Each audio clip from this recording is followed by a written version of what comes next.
History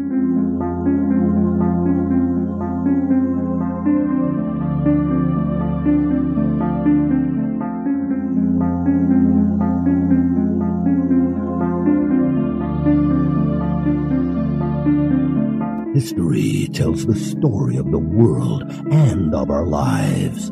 Sometimes that history goes bump in the night.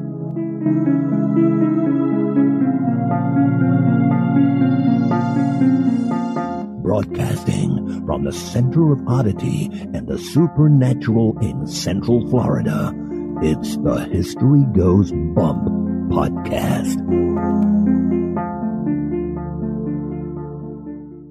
Hello, you spooktacular people. Welcome to this 268th episode of the History Goes Bump podcast, Ghost Tours for the Theater of the Mind. I am your host, Diane. On this episode, I'm going to be joined by our listener, Jamie Wolfe. Jamie had suggested the University of the Cumberlands, of which she is an alum. And as we got into looking at that, she was researching the area, she went, there's a lot of legends all around this area where the school is located in Williamsburg, Kentucky. So we decided to call this episode Hauntings of the Cumberlands, and we're going to talk about various legends and ghost stories. I do want to apologize. The interview sound has some crackling in it. I'm not exactly sure what happened. I tried everything, running it through all kinds of different systems, and could not get it out. So I do apologize for some of the crackling that you're going to be listening to. The recording is not as pristine as I would have liked. Before we get into that, we want to welcome into the Spooktacular crew Christy, who spells her name just like my sister with a CH and a Y. Michelle with 2 L's. Jacob with a K instead of a C. Megan, Stephanie with an IE. Carolyn, Grace Ellen, Cassie with an IE, and Lori with an I. And now, this moment in Oddity.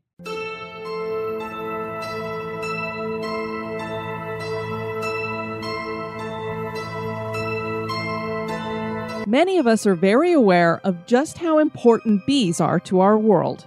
We may fear their stinger, but it would be much more fearful to live in a world without bees. Where would we be without honey, wax, and pollination?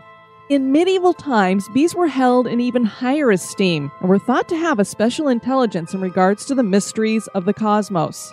Bees were highly prized and could be found kept at monasteries and manor houses, where they were cared for as part of the community and family. Their behavior was watched closely, and if the bees were seen swarming, they were given special attention. If the swarm was around a dead branch, a human death was imminent. A group of bees flying into a home meant that a stranger would soon call. Good luck was coming if the bees rested on a roof. Communities were very careful about their dealings with each other and emotions because they found that discord could cause the bees to stop producing honey, die, or fly away. Because of all this, the tradition of the telling of the bees was started. Bees would be kept informed about everything important in a keeper's life, like marriages, births, and journeys. One of the most important rituals in the telling of the bees was in regards to death. If the bees were not put into mourning after being informed of a death, it was believed they might fail to thrive or leave their hives. A keeper would need to drape the hives with black crepe fabric and leave a piece of the funeral bread nearby. Then the keeper would sing pleasantly to the bees about who had died and how it happened. These songs became rhymes that were shared across Europe and eventually made their way to America. We should all treat bees with respect and harvest their honey sustainably, but the idea that we should tell the bees all about our major life events certainly is odd.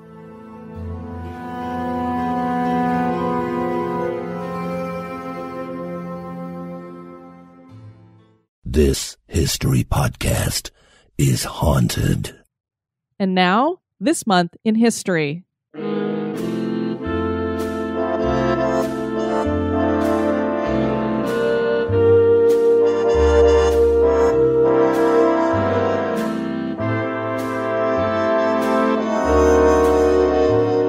In the month of July, on the 23rd in 1976, the Legionnaires Disease outbreak starts. The disease is named for the group of men who came down with it in the late summer in 1976 in Philadelphia, Pennsylvania.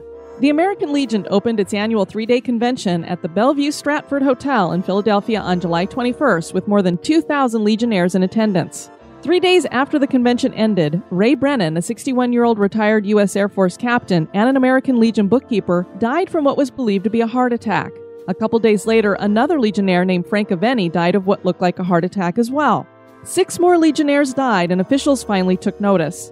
Within a week, more than 130 people, mostly men, had been hospitalized and 25 had died. It was discovered later that this was a cluster of a particular type of pneumonia caused by the Legionella pneumonophila bacteria. And thus, it became known as Legionnaires Disease.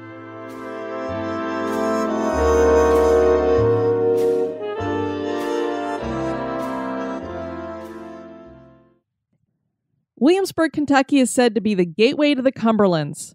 This area is nestled in the foothills of Daniel Boone Country. It's part of Whitley County with the Cumberland River running through it. Another city in this county is Corbin, which has stories of its own, including satanic activity.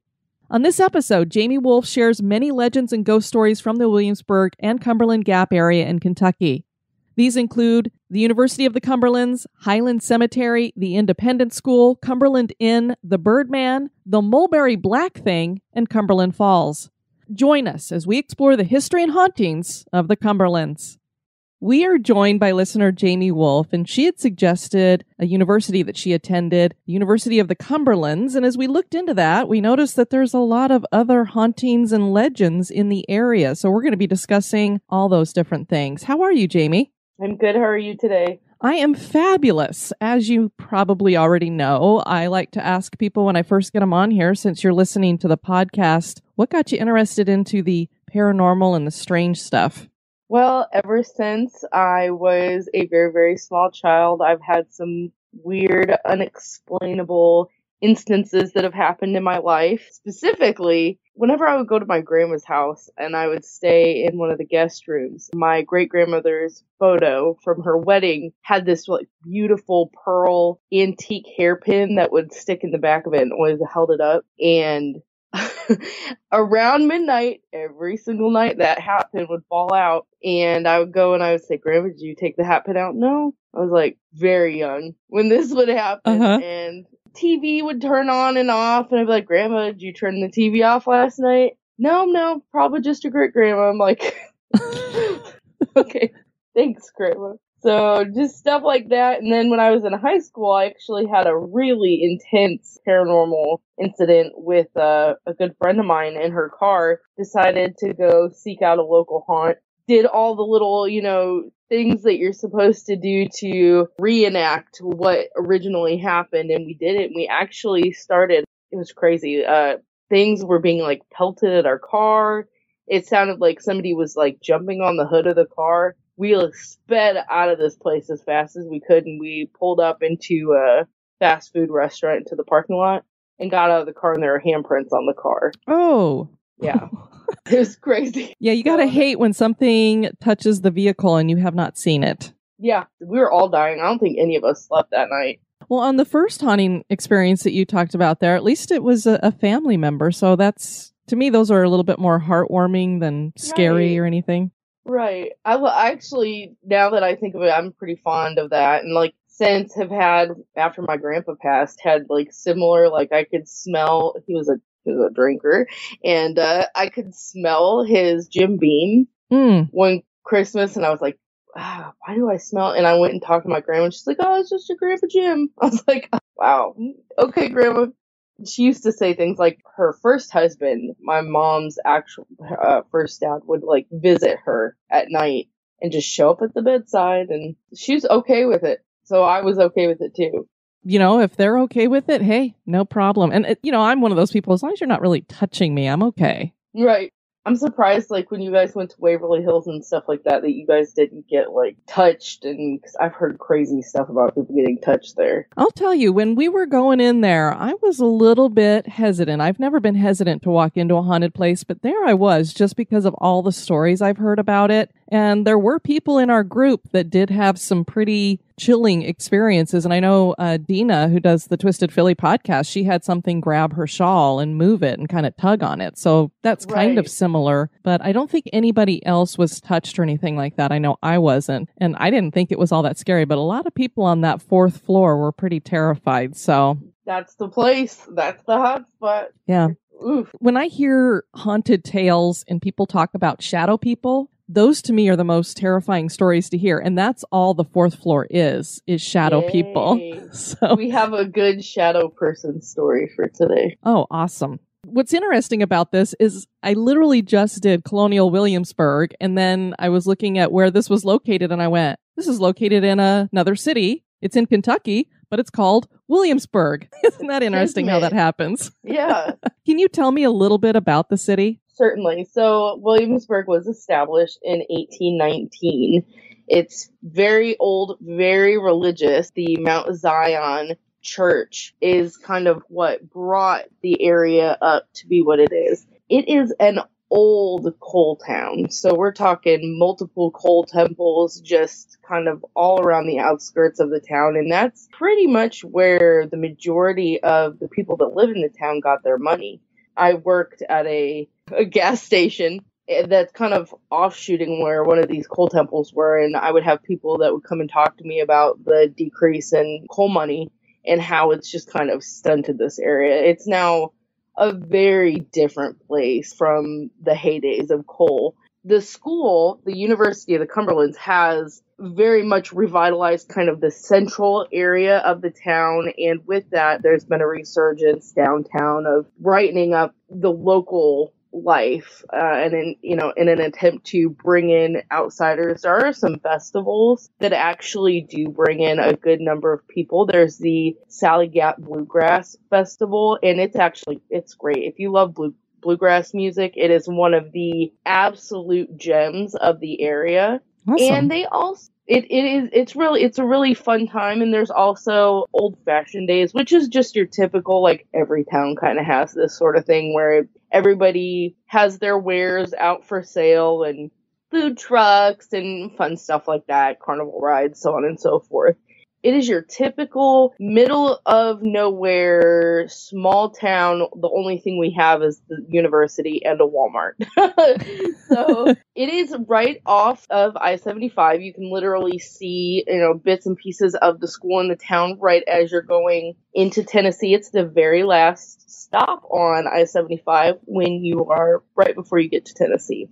Okay. And I know the university, it's called the University of the Cumberlands. And I was like, well, I've never really heard about the Cumberlands. What exactly is that? And it's named after several things that have that name. Right. It is named after the Cumberland Gap, which is a mountain gap river area. And I will completely disclose this information.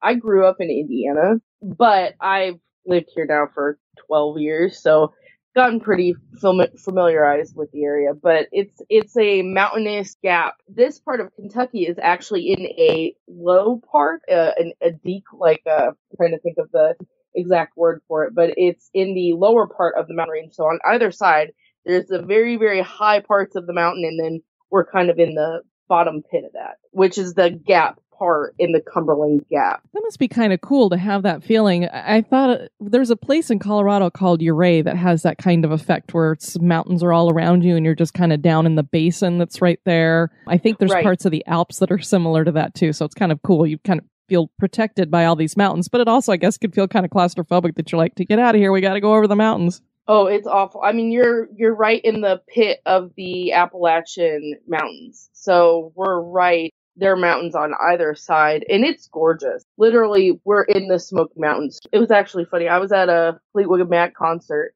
and Stevie Nicks was like, "What makes this area so special? What is the thing?" And I guess they were coming in the morning through the mountains, and she saw the smoke come up off the mountains, and she was like, "Oh, I get it. I get the Smoky Mountains now. I get that, majestic feeling and look in the morning when the smoke is rising off the mountains." And it really is. It's a sight to see. Oh, neat.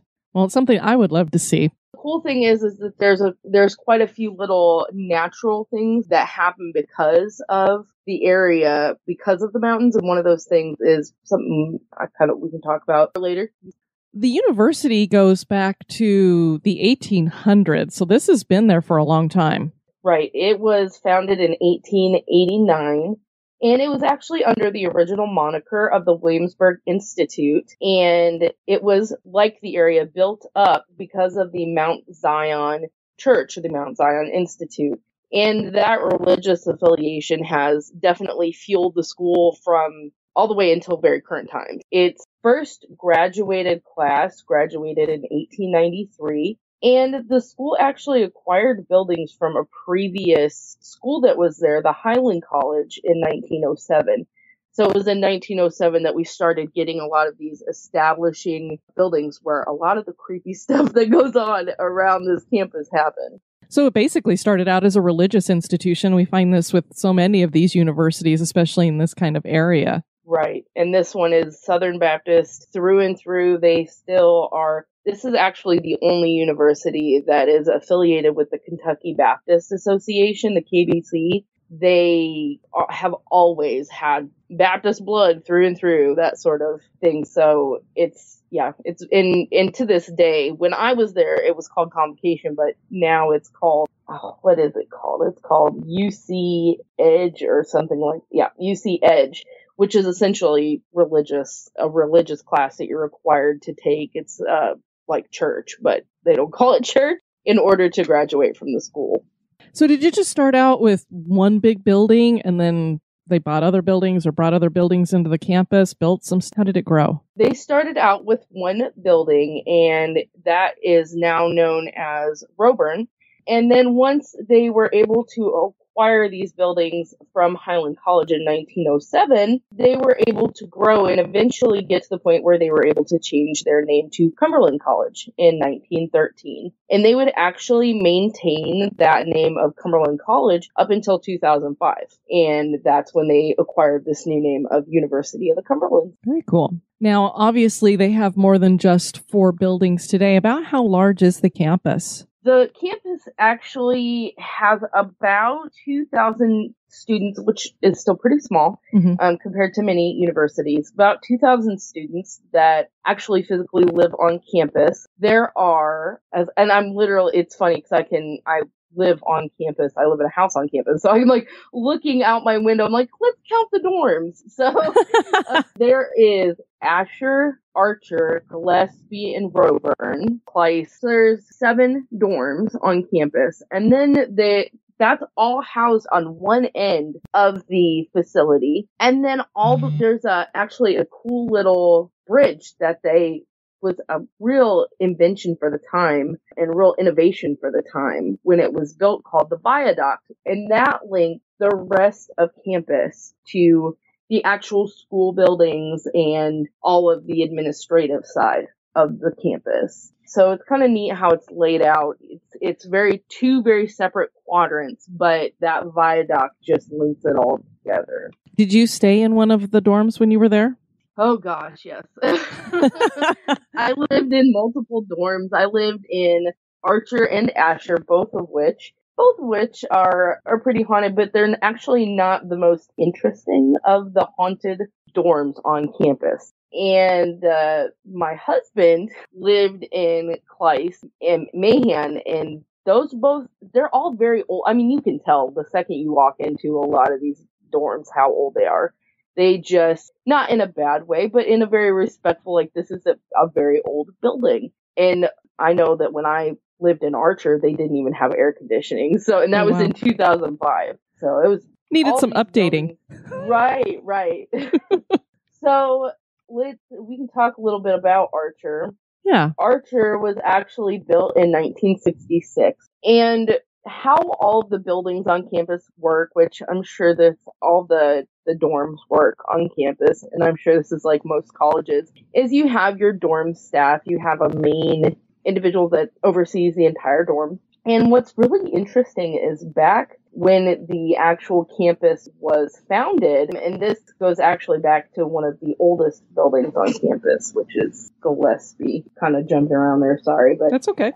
Back in 1913, they were so strict about what girls could do when they decided to leave campus. They had to have a matron chaperone them about. The matron was actually had to sit with them wherever they went. So if they went out to eat, that matron had to be right there. If they wanted to go a-courting, they had to have the matron overseeing their entire date. They had strict bedtimes, meal times, all of that. And it still kind of is that way here a little bit. Like, wow. You don't have to have a matron with you when you go out on your date, but when you're in the dorm, when you are having open house time, you have to keep your feet on the floor. You have to keep your door open. The RAs that will go through the halls have to be able to see what you're doing. There's no such thing as a closed door policy on this campus when men are in women's dorms or vice versa.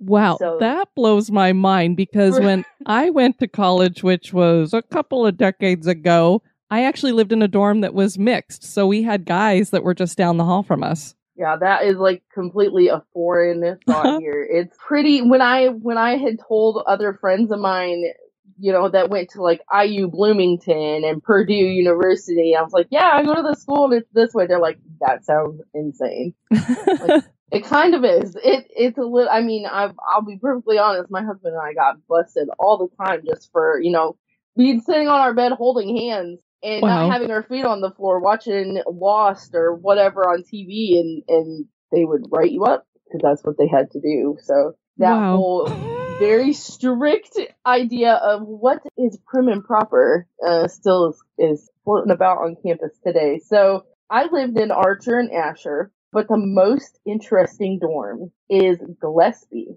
And Gillespie was originally Johnson Hall, and it was dedicated on February 11th of 1894. So we're talking, these are one of the very early, even before they had acquired new buildings, this is one of the OG original buildings. Okay. And it was, for its first year, it housed female students, and then the second year it housed male students.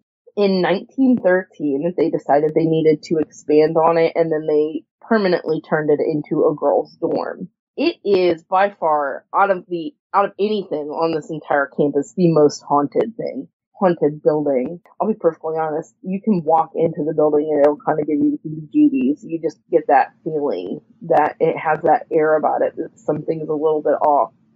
Now, there are two kind of different classifications of hauntings in this dorm. There's the unsubstantiated, you know, like lore type hauntings, and then there's some that are substantiated with like actual reasons behind the stories and the hauntings that people claim are in the dorm. So kind of the unsubstantiated, kind of a little bit more out there, but I think is far more interesting and very creepy, is that sometime during the 1980s, the school was Cumberland College, and the mascot was an Indian. Just the Indians were actually the Patriots now. The area is actually very rooted in Native American lore. And that's one of the things, if you go to like some of these smaller festivals around here, you'll hear about like the Native American folklore and how that ties into the Appalachian folklore. And to me, sometimes that's far more interesting than just the simple, like, it was a coal town. Evidently, back in the 1980s, there was a cheerleader that got pregnant. And as I explained before, this is we can't even have guys in our dorm without being supervised. So premarital anything, period, is not okay. Question. Yeah. So this cheerleader evidently got pregnant by a football player, and that's not okay. And to a lot of the parents that send their kids here, that's not okay. That's why they send their kids here, because they're like, this is a little safe haven of where I know my kid's not going to get into a bunch of trouble. So she got pregnant by a football player and evidently jumped off of one of the balconies that is around the top of this dorm. Well, now, to this day, her dorm room is padlocked shut. And that is true. The claim of, you know, a cheerleader jumping off of the balcony and dying is not necessarily substantiated. In all of my research, I did research years ago for the school newspaper. And then again, recently, and I could not find any mention of a cheerleader jumping off of any of the buildings. However, I will say, like many universities, they do a good job of covering up some of the crazy stuff that happens around here. I was going to ask you, just because they have such a stiff upper lip about everything, that maybe it was something they didn't want to have get reported. Right, and I very much believe that that's possible, because there have been things that have happened on this campus that you would think, oh, that should definitely be on the news. That should definitely show up somewhere, and it hasn't. And as this university is the one that butters my bread, and because my husband works here, I won't get into the specifics of that. You know, there are things that have happened that I'm like, yeah, that should have been on the news, and it just doesn't get on the news. So I would not be shocked if they did go about covering this up.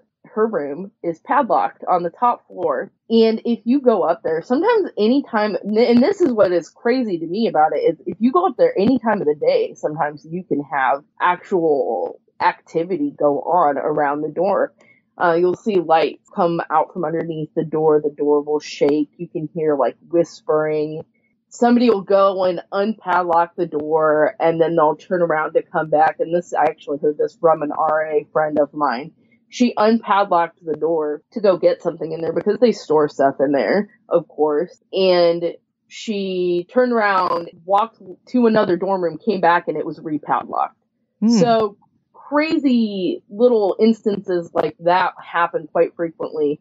And I know a friend of mine who lived in the room underneath, below that room, would hear footsteps, just, you know, unexplainable things that she would like try to, oh, you know, I'm hearing cars on the road, or I'm hearing somebody walking in the hallway outside, and we would all go at night and hang out in her room just to hear it, and it'd be like, yeah, that's definitely above your head. That's not something happening in the hallway next to us. The other actual substantiated haunting on campus, and the actual source of the haunting is not known, but the previous president's wife, her name was Dinah. She was a wonderful woman. She's very superstitious, and and I can't remember the exact number of the rungs on the campus, but every single staircase on campus that has like barred rungs on it, there's a specific rung that is flipped upside down because she believed it was bad luck. And that's like an old woodworker, carpenter's belief from way back when that she strongly believed in. So every single staircase, and they have some grand, beautiful staircases on this campus that are just like, you feel like, wow, is this really a university? This looks like it should be at a large fine arts center or something like that. Specifically, there's one that I used to have to walk up and down every day that's in the Grace Crum-Rollins Arts Center that's attached to the Cone Theater. And I was a communications and a theater major, so I saw this staircase every day, and we would always try to figure it out. So when I did a little bit of research for the newspaper, like, yeah, Dinah asked for that because it's an old carpenter's belief that you have to have this rung flipped upside down, otherwise it's unlucky. So she had that done. So in that dorm, there's quite a few of those staircases that have the rung flip. And then on room 19, it is currently as room 19. But you can tell, and this was back in 2005, I have not been in there in a very long time because I've since graduated, of course. But back in 2005, you could tell that based off the numbering of the rooms, this was room 13. And it's the only dorm that's this way. There are room 13s in other dorms on campus, but in this specific dorm, it is room 19. And it is by far one of the most active parts of campus, to the extent that I did not know that there were hauntings in this dorm. I had friends, this was like the first or second week of college of being here, and they were like, you've got to come stay in our room. And I was like, why? You elaborate why I need to stay in your room, other than, it's fun to sleep over in other people's rooms when you're in college. So I stayed the night, and just bonkers things would happen. Like, you would hear footsteps, you would hear violin music, you could hear somebody crying, whispering, singing opera. And I actually studied opera, so I was like, they were like, Jamie, quit singing. I'm like, I'm not singing. It's like 4 a.m, guys. Why would I be singing? And it was just clear as a bell. You could tell it was specifically opera. Wow. The weirdest thing that happened was somebody used baby powder. The next morning they got up and there was an actual footprint in the baby powder. So they actually took pictures of it, and I tried to get a hold of them because I was like, I'm going to be on a podcast, and it would be cool if I had that picture. And they were like, I don't have it anymore. It creeped me out. Okay. And this is a little bit before, 2005, wasn't quite as common we still had pretty old Nokias back That's true. So that always kind of shook everybody, just that, seeing that footprint. And the fact that it was room 13. And that was because Dinah, did not want it to be 13. And for what reason in that specific dorm, I was never able to find out. I actually wanted to ask her one Christmas. They do an open house on campus. It's beautiful service it's called Hanging of the Green, and they open up the presidential house to everybody on campus and anybody that visits for Hanging of the Green. And I wanted to ask her, and I just did not have the gall. I was like, oh, I don't know if I should ask you about this. So, but that just always, and what's really funny is then we're like, how do we find out if this place is haunted? And we Googled, and sure enough, the things that they were like experiencing showed up on, I don't know if you've ever been to the Shadowlands website. Oh yeah, sure. Yeah, showed up on Shadowlands. And we were like, oh, this is not good. And Shadowlands can be really good for that. Sometimes I think they get a little bit, some of the details aren't quite there, but yeah, showed up on Shadowlands. So then there are 2 other women's dorms that have pretty heavy activity, and they don't have anything that's like specific to them being that dorm or to, attached to any incident. But Archer, which was built in 1966, and then Asher, that was built in 1976, both have, we're talking, I tried to keep posters on my walls in Asher, and they would never stay up, and I had asked a couple other friends about it, and they were like, yeah, we can never keep our posters up either. And now, were you pinning them to the wall? How were you attaching them? Any way I could. That's what was crazy about it. So it has concrete walls. So we used like a hardcore tack. We used masking tape. We used anything we could, and they would just slide right off. Interesting. Yeah, it was creepy. The air, you would it's a suite style dorm, so you'd have like the big main part of the suite and then 3 rooms and a bathroom. And we tried to, like, one night we turned the air off because it just got really cold in there, so we turned the air off, and about 3 a.m, we were all freezing. We're like, what the hell, or what the heck is going on here? So we went, and the air was just cranked to like 60, something ridiculous. It was super cold. And we turned it off, and we put our hands up by the vents, and it still felt like there was cold air coming out of them. We also had a spider problem. What was weird about that is that it was not in any other room in the dorm. And we found that out because I had talked to an RA. I was like, listen, we've got these spiders. They keep showing up. We are not hikers or anything like that. We don't go out ghosting around town. We don't, do anything crazy outside to be bringing in these spiders. And by the end of the semester, and this was over the summer, I had like a baggie full of spiders. Oh my gosh. Not that I am usually in the habit of collecting spiders, but I did it because I felt crazy. They would have people come in and check, the facilities people come in and try to like, hey, look for spiders and spider sacks and all that junk. And, oh, we don't see any. And then, a couple hours later, my friends and I would find spiders everywhere. That'd be bad. And I wouldn't even need a haunting to have me creeped out if that was the case. Right. It was just, it was just gross and not fun. And so those are the buildings. Just kind of all over campus, especially in the older parts of campus, you get that eerie sense of like, this is a very old place. People have definitely lived and died in the area, and they're still hanging out.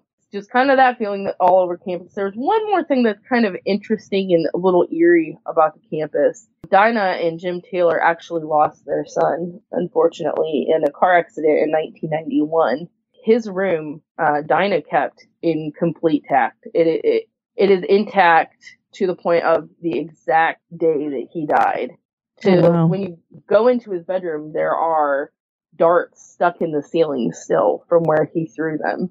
And so, like I said, she was very superstitious. And so she wanted to do something to the stadium, of course, on campus is dedicated to him, the football stadium. And she also wanted to do something to commemorate him and to commemorate donors and other students, faculty, staff that have lost kids. So in 2 different buildings, there are actually these ceilings that have these, if you to look at them, you're just like, oh, there's cherubs up there. Little baby cherubs. They're super cute. Fluffy wings, big fluffy clouds, blue background, and they're gorgeous. And they're pretty interesting to look at. And each one is like doing different things. There's one that's painting, there's one riding a Pegasus.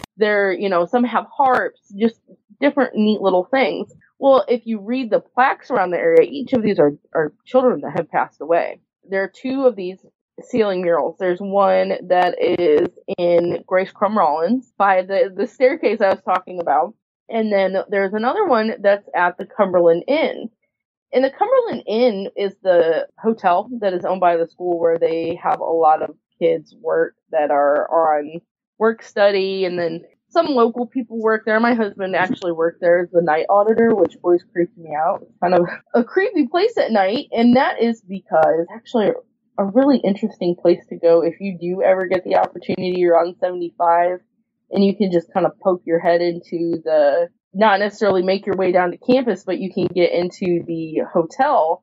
They have a museum in the hotel. One half of it houses the Heinkelman Life Science Collection, and then the Carl Williams Cross Museum. And the Cross Museum is actually one of the world's largest collection of crosses.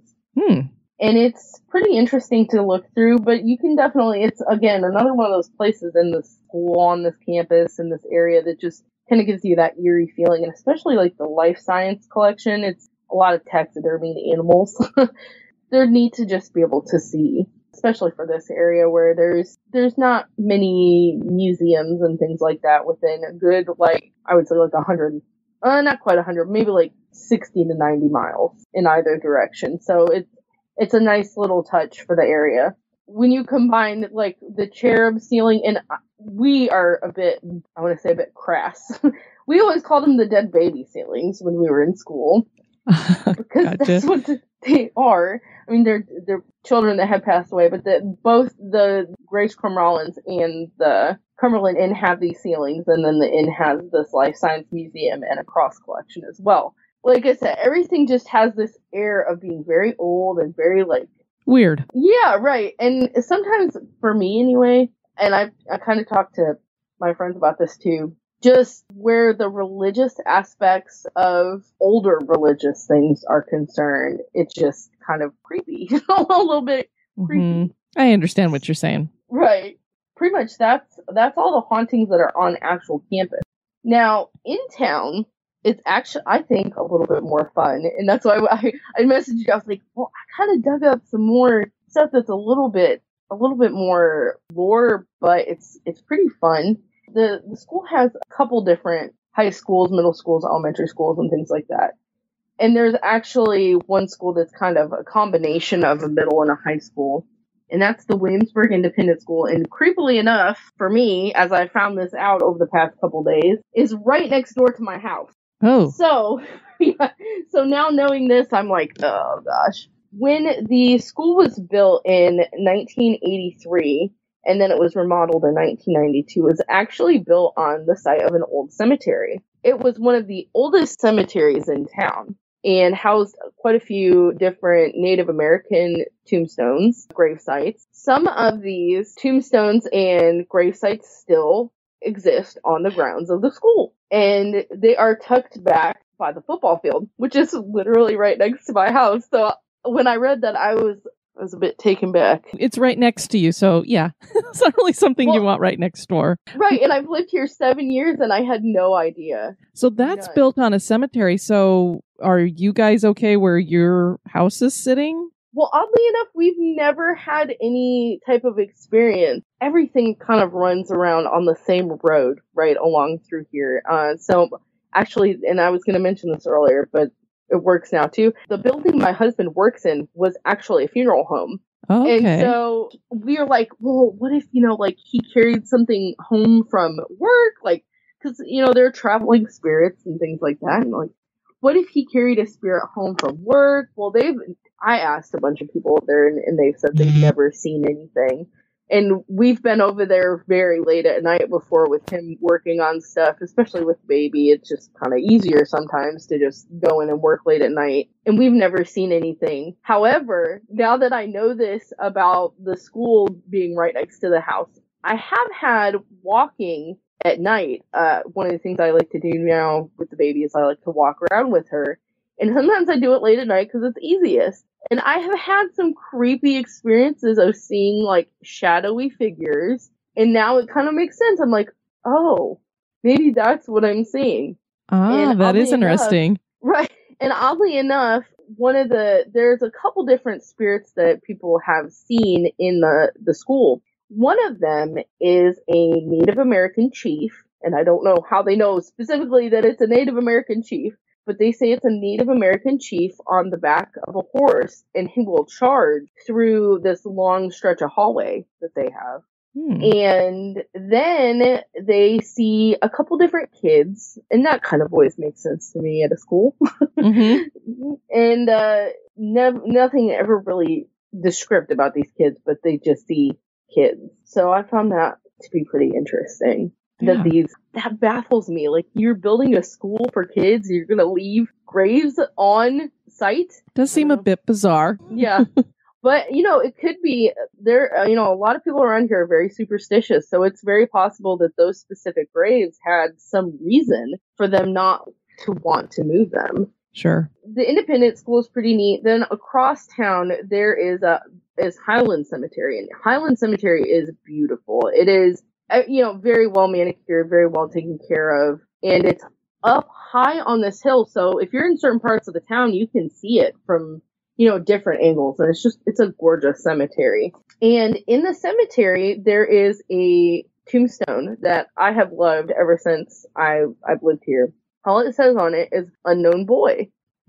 And he was buried in July of 1943, and I've heard two different accounts. One was in a death and dying class that I actually took here at school. The account that I heard in the death and dying class was that he was a young man who died in war, and his family had moved away and they couldn't find him. So they didn't know much about him other than that he lived in the area. And so they buried him, in his unknown boy tomb, in his unknown boy grave. And then I've heard from locals that I have discussed it with that he was actually a boy from Williamsburg Boys Home. So I don't know which one is the true account, but they're both pretty interesting. It does always interest me when I go into a cemetery and you'll see that, or it'll just say infant or something. Oh, it's like nobody knows who this person is. And I guess, today we even have that problem. We still have Jane Does out there and John Does out there. Right. And that's kind of you would think with social media and the existence of records out the wazoo that you would not have that happen today, but it does. Sure. So one of the other and this I think is the most interesting, and you were talking about spirits that are not like necessarily like black figures and things like that. This is one of the most interesting things I've heard in terms of lore. It kind of reminds me of like a chupacabra type thing, or just something, La Llorona, like something that's so old and so built and ingrained into the area that you hear about it, and you hear about it in so many different forms, but it always has this one central story. So what this is called, it's called, and literally this is the name of it, the Mulberry Black Thing. Okay. Super descriptive, right? So the Mulberry Black Thing, this entity, and I'm calling it entity because honestly, to me, hearing all the stories that I've heard, that I've researched, that, have just been passed on from generation to generation, there's really no way to peg this thing down. The stories of it date back to the early 1900s. And it's possible that some of the lore connects to a mine explosion that happened in an adjoining city, Jellicoe. There was a giant mine explosion. A lot of people passed away. And so I've heard that it's an actual energy that kind of spurned from that. I've also heard, and I think this would be way creepier, is that it is a cursed energy that was created by a local witch, and this witch still to this day controls it. Now, to me, that's kind of goofy because that would mean she has to be the oldest witch ever if the stories are dating back to the 1900s. But creepy nonetheless. It is referred to as a spirit, as an entity, as an energy, and it's been described as a humanoid, a headless man, a black cloud, an apparatus, and then this is where it gets interesting, a black leopard, Whoa, a bear, and a giant snake. Golly, talk about all over the map. Right. I just call it an entity because how do you put a descriptor on something that exists to these people in all these forms? And you'll have, like, I was going through topics of one of those websites that once you get on one thing, you just keep going, you keep clicking. And I was clicking through some of the stories and people will literally argue, oh, there's no way it's a leopard. There's no way it's a leopard because when I saw it, it was a man. And he was blacker than the blackest night. He was blacker than the blackest thing you have ever seen. He was just a man, but he wasn't a man. He was a silhouette of a man, and he sat in my truck. Oh, well, my grandma saw him back in the 1930s, and he was a leopard. He was a full leopard, and then when she got closer to it, it was a bear. So wow, it's very interesting how they all say, and this pretty much is universal, when they see it, they feel almost like dead inside. Everything, their body will go cold. The hair on their arms and the back of their neck will stand up. They feel like time stands still. If they have animals with them, I've read and heard a couple of different stories where people have had animals with them. The animals will just be dead still and not know how to respond. One story that I heard was a man as a kid was walking around and I've heard that it's specifically in one area, and then I've also heard that, this thing can be found all over the place in Williamsburg, so that's neither here nor there, but a man that lived specifically in the area of Mulberry, where they say this thing came from, he said he was like a 6-year-old kid walking around outside with his cat in the dead of day, and they saw this giant thing that looked like a giant leopard or black panther. And he said he felt like all the air just sucked out of his body, and his cat just froze in its footsteps, just didn't move. Wow. And what's interesting about those stories is we have stories down here in Florida that are very similar of this mysterious black panther that nobody can see anywhere, but you hear stories all the time about sightings of this. Oh, that's weird. Yeah, so the fact that you're talking about a black leopard that people are seeing, it seems like there's a lot of those stories out there that are very similar, where it's this black, I guess, cat-like creature that's a large cat. And mythical cat. Yeah. Wow. From a very good friend of mine who has lived here his entire life, he said his father saw it, but he saw it as what looked like the black silhouette of a bear. And when he had heard he had told other people about it, they were like, oh, well, that thing will jump on the back of your horse and it will attack and kill your horse. Whoa. Or it will attack and maul your mule or your goat. And there was one specific story where this guy claims up, down, left, and right that he saw this giant black silhouette of a bear attack and kill his goat. How do you question somebody saying something like that? It's like, you clearly saw something. Yeah, I mean, he's not going to lie about something like that. Right. And it's been seen in the daytime, which that's what shakes me. I'm like, usually something has to have a lot of power for it to be able to be seen in the daylight. Sure. I can't even tell you how many stories there are. There's so many. My favorite one, and I actually have somebody that was pretty similar to it. Pretty much they said, like, this thing is like an amorphous collection of psychic energy is how they describe it. And I love that. And they said it can act as a prism on the person who encounters it, which that's kind of what it sounds like to me, that maybe people are seeing it in these different iterations because it's reflecting maybe something that they fear. Mm-hmm. So if they are more likely to fear just a black spirit or a black shadow person, that's what they're seeing. If they're more likely to fear a large bear, that's what they're seeing. But it's always something that's, as they say, like blacker than the blackest black and looks like a silhouette, almost like a cameo necklace type silhouette. Just, you can't make any distinguishing features out, just the shape. Interesting. And That to me is pretty bonkers, pretty bananas, and pretty cool. And we actually went out and tried to find this thing. So this is where I have a little bit of personal experience with it. We went out and tried to find this thing, and we're idiots. Going like 19-year-old idiots driving around in a little white Chevy car with a giant Jesus sticker on. It was my husband's car. Giant Jesus sticker on the back windshield. And California license plates. Driving around the hollers in Kentucky. Not smart. And we decide, okay, we're going to do it. We're going to go find Mulberry Black. We're going to record it. We're going to be those people. So we're driving, and we're out. And all of a sudden, we're on this very curvy back road. And this pack of dogs comes in front of the car. And they won't move. They won't go anywhere. And so once the dogs finally got out of our way, they decided they were going to like swing around in the back of the car and chase the car. So we have this pack of dogs chasing our car, and we get up to this part in the road where it looks like there's no road left. And all it says is, do not enter or you'll be shot. Oh my gosh. And so, of course, we enter. And great. This is kind of a theme of our existence in this area, my husband and I. It's like driving down these roads that we shouldn't be and almost getting shot. Not good. Mm-hmm.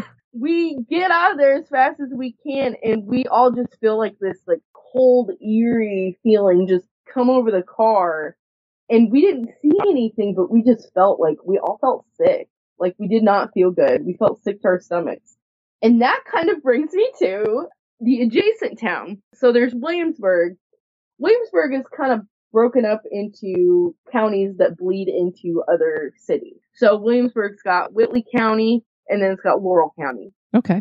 And Laurel County actually bleeds into the town that's next to us, which is Corbin. Corbin has some of the most, they're similar to the story that I had told you at the beginning about the hands slapping all over the outside of our car. They have some places that are pretty similar to that sort of energy of these just vicious, nasty spirits that you don't want to mess with. And when I tell you the name of the place, you're not going to be surprised why. The area in Corbin first I want to talk about is called Devil's Creek. Okay. And it's always been known to be a place where it's actually nestled in the Daniel Boone National Forest. And as you know, or maybe don't know, but a lot of people know, in national forests, you have to have like a permit to burn, like to have a fire pit or anything like that. So one night we had heard rumors, and I will get into some more of the specifics of this place. We had heard rumors that this is an area that is heavy in Satanist activity. Okay. And being as this is the, religious area that it was, we were like, there's no way. Well, come to find out, and I don't want to disclose where I live for this reason, but there is a very heavy area in this specific area of Devil's Creek that is KKK activity. We kind of heard from a few local people that with that KKK activity does come some Satanist activity as well.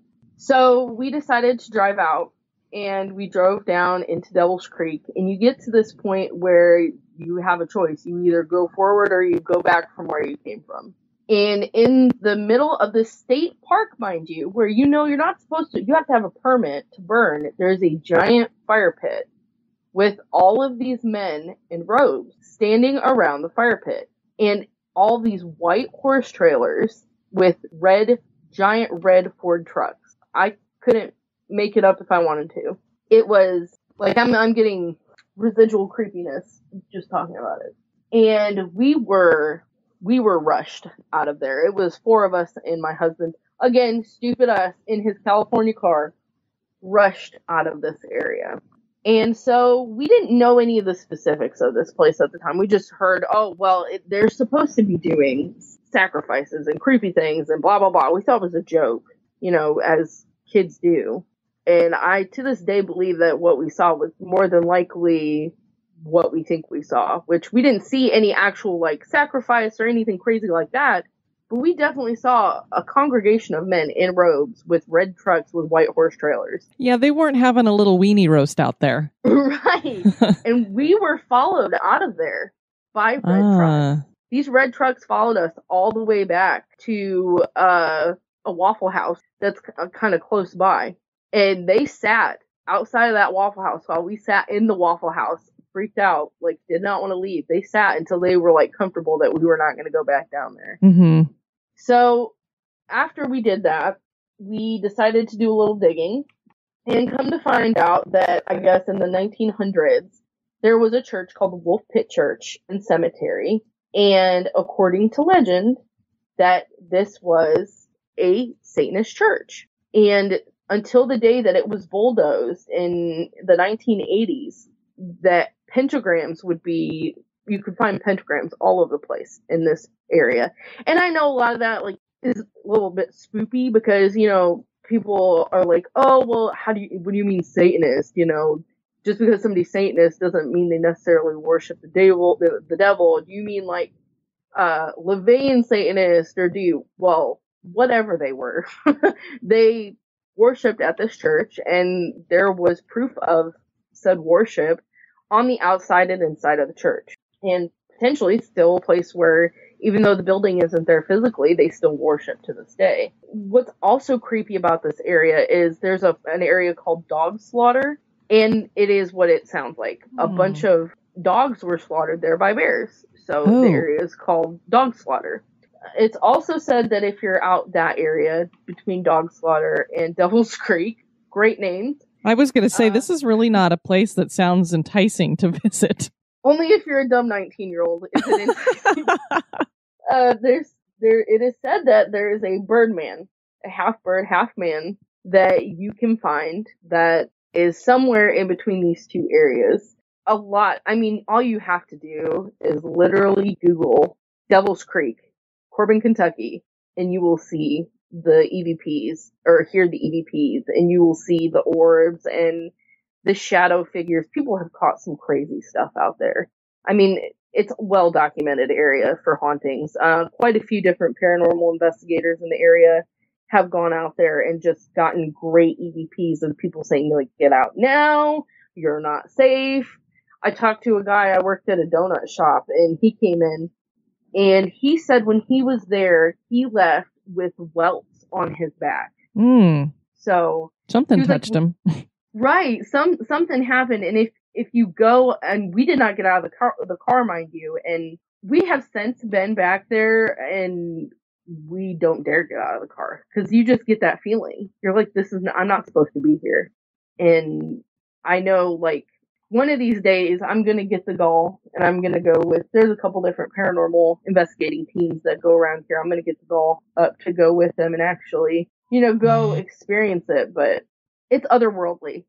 There should be a horror movie filmed on this road. It looks just made for it. Maybe that's my lot in life, is to film a horror movie on this road. I don't know. It sounds, right? It sounds like something might go very wrong if I do. There's Devil's Creek, but then there's also an equally beautiful and terrifying thing right by, actually, where Devil's Creek is. You can go to the Cumberland Falls, and the Cumberland Falls, I'm telling you, if you ever have the opportunity, you're out in this area, the Cumberland Falls are one of the most beautiful things. I've gone hiking, like I've been to Pikes Peak, I've been out to San Diego, like I've seen beautiful places in the country. This is otherworldly. It's like, I'm trying to think of the best way to explain it, but it's just in the middle of the Appalachian Mountains. It's waterfalls. They're beautiful. You can go swimming, and we used to go swimming, and we go rock climbing, and it's gorgeous. But the coolest thing about it is that they have this thing called the moonbow. And what the moonbow is that it's a lunar rainbow, and it is so rare. I've never heard of a moonbow before. This is fascinating. They're beautiful. So there's some actual specific things that have to happen for a moonbow to take place. The moon has to be very low in the sky, no more than 42 degrees from the horizon. The moon phase has to be a full moon or nearly full.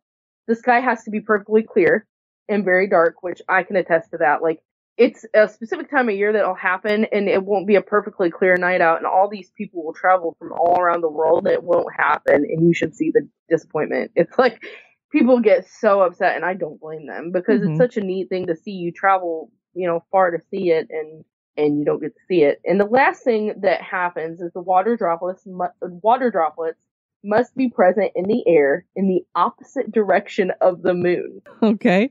So it is that specific. I guess, I didn't realize. So there are some other locations where there are moonbows. So Yosemite has one, and then obviously Cumberland Falls and the Victoria Falls will occasionally get them. Some of the places that get them, but they don't get them on a regular occurrence like Corbin does. So they have a festival where you can go and you pretty much guaranteed that you'll be able to see this, whereas other places you may not necessarily get the opportunity to see it because it is so difficult for it to occur. So because of the beauty of the area of Cumberland Falls and because of the moonbow, there's some pretty cool hauntings that go around there. There are some stories of kids graduating high school and going out rock climbing and jumping off the rocks and dying. We got two different ghost brides, as I know many people love a good ghost bride. It's our woman in white. Exactly. We got two women in white. So the first one is 1950s. A young bride was enjoying her honeymoon and she met a fatal end. And that's because she was really, really excited. She wanted to take a photo bumped up next to the falls and fell in and died. And then we've got a woman in the 1960s who's on her honeymoon at the falls and dies in a car wreck. And so she and her husband still haunt the area as well. It's actually, what's ironic is that the cliff where the bride fell is actually known as Lover's Leap. I love it when they call it like Lover's Leap. It sounds so romantic. Right? But then you find out why it's called that. Yeah. Like, oh no. I'm always a fan of, like, it just reminds me of, like, the Haunted Mansion or something. Like, you have this beautiful bride and something unfortunate happens and then you get this mark on the rest of forever of this sad, beautiful story. And that's what goes down at the Cumberland Falls. And like I said, if you're ever in the area, it is a sight to see. The campus, the University of the Cumberland's campus is pretty gorgeous too. They put a lot of effort, money, time into the beautification of this campus. It's actually one of the things that got me to go here. It looks like Colonial Williamsburg. Oh. So all the buildings are colonial themed, and then there's statues of presidents around campus, and a little schmoopy on its own, but it's fun. Well, I want to thank you, Jamie, for suggesting, first of all, the university, and then when you started looking into it and going, you know what, this whole area has all kinds of crazy stuff going on. I have a feeling it has a lot to do with the Appalachian Mountains and stuff, too. There's so much lore in those. The best way it was put to me was a man that's been farming in Williamsburg since he was a kid in the 1960s. He said to me one day, when you are this deep in the mountains, there's an energy and a voice that sings through the area and it traps souls. Wow. That's an interesting way to put it. Well, thank you for joining me. You had wonderful information, and I always love it when I get to have listeners on with me who've actually had experiences too. And it just kind of validates the stories that you hear going on, because you can go on a campus and have them say, oh yeah, that is haunted over there in that dorm. It's quite another to have you say, you know what, I was sleeping there and I heard somebody sing an opera. And that's not something that's normal. Right. Very cool. You have a great rest of your weekend. Thank you. You as well. Thank you so much for having me on. This has been an extreme pleasure and an extreme honor. All right. You have a great one. Bye-bye. Thank you. Bye-bye. I had been looking around for some ghost stories as well, and I had a book that I picked up at Mammoth Cave when I was in Louisville, Kentucky. It's called Haunted Houses and Family Ghosts of Kentucky, and it was written by William Linwood Montell. And there is a ghost story that comes out of Whitley County called The Ghost of a Slain Robbery Victim. Basically, this person was telling William the story that she had heard from her grandmother. What had happened is her grandmother had gone to stay with her sister, and they were eating at about 7 o'clock at night, and they heard a noise in the cellar. And her grandmother was a little bit startled, and she looked at her sister and said, well, what was that? Her sister told her that an old man had been living there for a long time, and some robbers came in, and they took him down to the cellar, clearly not because they were going to let him live, but because they wanted a place to kill him and hide the body. Ever since that had happened, apparently this house had been haunted, and they thought it was probably by this man who had been killed. After she tells the grandmother about this story, they all go to bed. It was about midnight, and her grandmother woke up and she heard footsteps coming up the stairs. And these footsteps walked to the end of the hall, they turned around, and then walked back down the stairs. Her grandmother got out of bed and went out to see who was there. She was like, I hope that was my sister wandering down the hallway. She found nothing. Nobody had gotten out of bed. So, like so many of you, when you tell us your stories, she went back to bed. I don't know how you guys do it. If I heard a ghost, I don't know that I could go back to bed. She falls asleep. Everything is fine until 3 a.m. rolls around, and she hears something knocking against the wall. And it knocked about 6 times, and then it stopped. Well, her grandmother was really scared at this point. She's heard footsteps. She's been told this story. Now she's hearing knocking on the wall, so she goes downstairs to wake up her sister. So her sister gets up to listen, but of course the knocking was already done.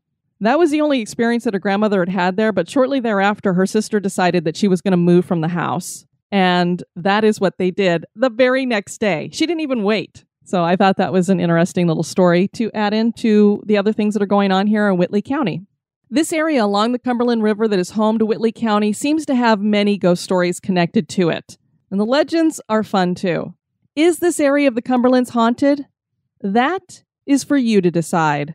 Another great area to check out in Kentucky. I want to thank Jamie for joining me and sharing all of that. Would love to have you check out historygoesbump.com. And if you want to send me some feedback, you can do that at historygoesbump@gmail.com. And I've already started getting some stories from you guys for the Halloween episode, which will be coming up October 31st, 2018. If you have a haunting story, something unexplained that happened to you, something of paranormal value, let me know about it. I'd love to share it on the Halloween special. That's usually what we do. It doesn't have to be at a historic location. It can be at a home that you were at, whether it's like this grandmother who was staying at her sister's haunted house or a house you grew up in, or maybe you were on a ghost tour and something happened. Would love to hear about it. You can either write it out and I will tell it for you, or you can join me and we'll record you, or you can record it yourself and we'll share it. I know a lot of listeners don't listen to the show right when it drops, so this will be a past thing. But this show will drop on July 26, 2018. And tomorrow, July 27, 2018, there's going to be a total lunar eclipse. And this is going to be the longest lunar eclipse of the century. So make sure you get out there to see it. Hopefully you have clear skies. Hopefully I'll get a chance to see the lunar eclipse because I'm going to be going on a ghost tour in Sanford, Florida. If you are in the area, I'd love to have you join me. It's 9 p.m. Eastern time. If you just look up Sanford Ghost Tour, it's the only one that's there. I don't know if they'll still have spots open, but would love to have you guys join me if you're anywhere in that Central Florida area. We finally have running shirts up in the Emporium for the History Goes Bump Running Club. I'd love to have you check that out. Thank you so much to April Barber for making the design, and it took me a little while to get it vectorized so that we can put it on any kind of color or whatever you want to do with it, but it looks fabulous. Really love it. It's very cute. And any of you can join us in the HGB Running Club. You don't have to be runners. You can be walkers as well. It's just a place to talk about our running achievements or weight loss achievements or maybe your walking achievements. And we do a lot of the Yes Fit races, which are virtual races, and you actually get a medal in the mail after you complete them. So we'd love to have you join us. It's on Facebook. Just look up HGB Running Club and ask to join, and I will bring you in. You can hang out with us.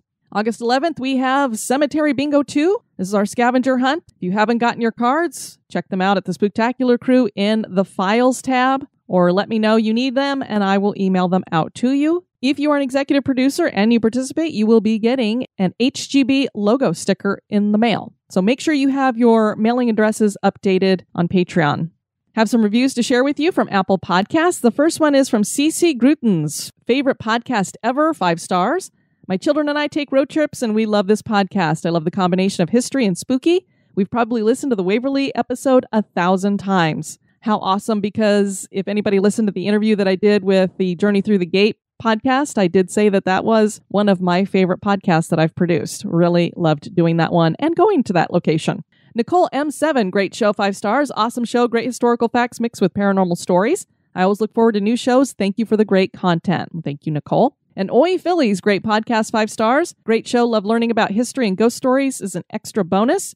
Just learned about Fort Mifflin that's near my home, but never went. Visiting this weekend thanks to this great show. I love hearing that. I love that we get things on your bucket list and get you guys out, checking out some of these places or going on ghost tours. Let us know if you have a great time, if anything happens. We'd love to hear about it. I want to thank you all for joining me on this episode. I have been your host, Diane. You take care now. Bye-bye. This episode has been brought to you by our executive producers. Dispatches from the Grave Digger. We like to welcome to the cemetery Yesenia Martinez. She's going to be getting a chest tomb. Mort is so happy that he has work to do again. I'm going to dance a little jig. Be sociable. Drop the chain rattling, neck biting, and shape shifting, and join us on Facebook and Twitter at History Goes Bump. Like the page and follow